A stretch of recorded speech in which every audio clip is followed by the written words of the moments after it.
Okay, welcome to the next module. What we're talking about today is resulting. And so this concept, I know this course is for beginners, but this concept, it may not be completely relevant to you right now, but I wanted to put it in the course because it's very important as like a baseline concept you need to understand as an investor. And I'm going to get into it. The error of resulting is one of the most painful errors you can make as an investor. So you don't necessarily need to write it down, but think about what was your best decision in the last 12 months? And what was your worst decision in the last 12 months? And you're thinking joining this community and starting to buy from Vreeland Education is your best decision. You might be right. Let's get to the end of the module and see what we think. So I first always start teaching the concept of resulting, talking about Pete Carroll in the Super Bowl. I don't know if you guys are football fans. I'm sure we have football fans watching, but this was a huge deal. So Seattle was down on the goal line. They had the best running back ever in Marshawn Lynch. All the data, all the stats said, hey, go with Marshawn. So Carroll, thinking everybody's expecting us to run, I'm going to throw the ball. And the data on throwing the ball was very high too. It was like a 90% success rate, throwing the ball within 2 yards of the end zone. Like the data supported his decision. Data also supported his decision to run the ball. So here he goes. Russell Wilson throws the ball from the 5-yard line, an easy slant route, and boom, gets intercepted. Super Bowl's over. Patriots win, where Seattle was about to win. Now here is all the headlines. Pete Carroll, worst call in Super Bowl history. A coach's Super Bowl mistake. What do you guys think? The data said throwing the ball was highly successful. Data also said using Marshawn Lynch was also a high probability thing to do. You're on the 5-yard line. And so this comes down to the concept of resulting. Like, did Pete Carroll, he was trying to use the element of surprise. He took a little bit of risk for that surprise with an interception, but was his decision-making process a good call or a bad call? Now, this idea comes from a book called Thinking in Bets. The first 2 chapters are really good. The rest was a little bit of not that interesting. Annie Duke, she's a World Series of poker champion. And so she kind of lays out how she does her decision-making process. So in order to improve our decision-making, there's exactly 2 things that determine our lives and how our investments turn out: the quality of our decisions and luck. If you remember from the other module, well, the way we defined risk was we defined risk as probability of a loss. We defined luck as probability of a gain. So Pete Carroll, bad decision-making or bad luck? So what did Pete's decision-making criteria say? Well, out of 66 passes attempted on the opponent's 1-yard line, 0 were intercepted that year.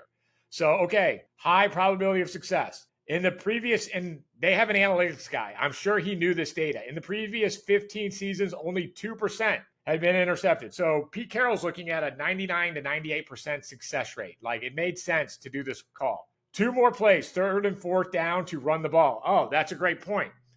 This was 2nd down. He also had 2 more downs to run the ball if the first one didn't work.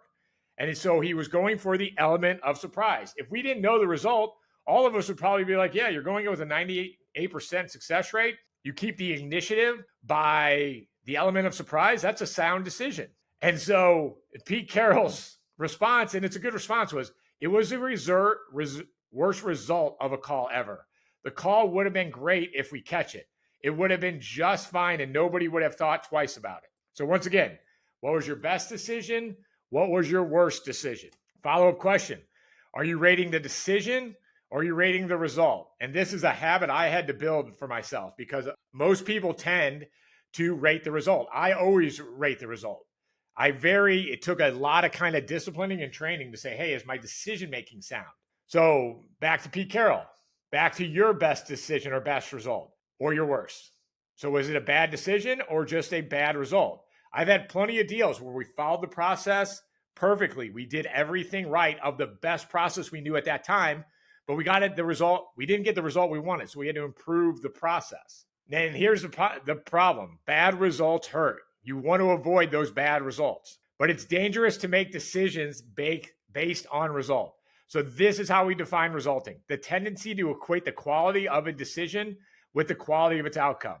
For example, someone wins the lottery. Man, he was so smart. That was a great decision to buy a lottery ticket. No, you were having fun and it was a bad decision that had a great result. And so this is a human tendency because of this bias of resulting. We are bad at separating luck and skill. We are uncomfortable with results being outside of our control. And unfortunately, a lot of things are outside of our control. So what can we do to make better decisions? So here are the top 5 resulting errors we all make. Hindsight bias, probability bias, time frame bias, attribution bias, and recency bias. So hindsight bias. Hindsight's 2020. After the results already been had, then you start making your decision. So, Monday morning quarterback, things of that nature. So hindsight bias looks like a Monday morning quarterback, confusing a bad result with a bad decision. Sometimes you're going to have a bad result and you did everything right. Sometimes you're going to get lucky. You do nothing right and you have a great result. For example, I forgot I owned a house. The tenant tore the house up. It was going to be like a $50,000 rehab. I didn't want to do it. So I just sat on the house. And you guys have probably seen this video. I just sat on the house hoping time would do its job and the value of the house would rise. And that is what ended up happening. When the market was super hot in 2022, I just sold the house and I made 20 grand.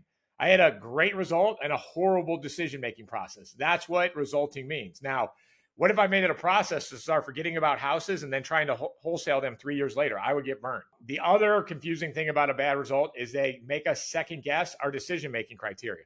There's nothing wrong with improving and tweaking your decision-making criteria, but you don't necessarily want to second guess it. You want to be looking at how can I keep improving it? Probability bias. If I flipped a coin 4 times and it landed heads 4 times in a row, how likely is that to happen? It's like 0. Well, here's the math. It's a 6.25% chance of that happening. What are the chances of having a back-to-back tenants evicting? It's kind of like flipping a coin. As you improve the process, as a property management company improves the process to get back-to-back tenants evicted, probably around 6.25. But that first eviction hurts. It sucks. And you should ask your property manager, you should ask my team, hey, what did we learn? How are you going to improve your leasing process? What could have gone better in this one? So what it looks like is mistaking the real probability of bad luck with consistent bad luck. I see a ton of people get knocked out of the game because they have one bad deal and they're like, oh, I can't do this anymore. That is when you actually fail, is when you quit and you stop learning. And then confusing bad luck with a bad investment.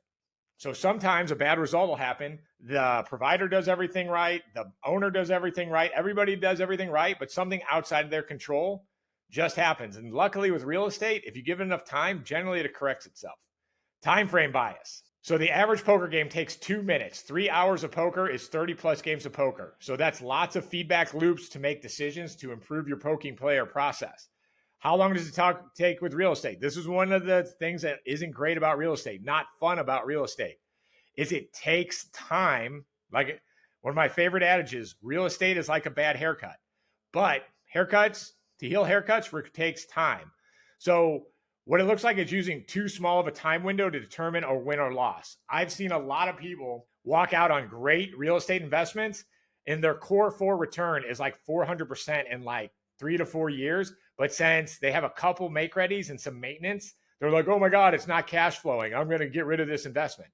And so they get poopy pants when their time expectation's not met. When I first started doing this, I had somebody be like, Jimmy, I'm not cash flowing. And they own the house for 90 days. And I'm like, look, this is a long-term asset. And so real estate, you got to take a 10-year kind of approach to this. Attribution bias. Too quick to attribute winning to our skill. So somebody does a flip key.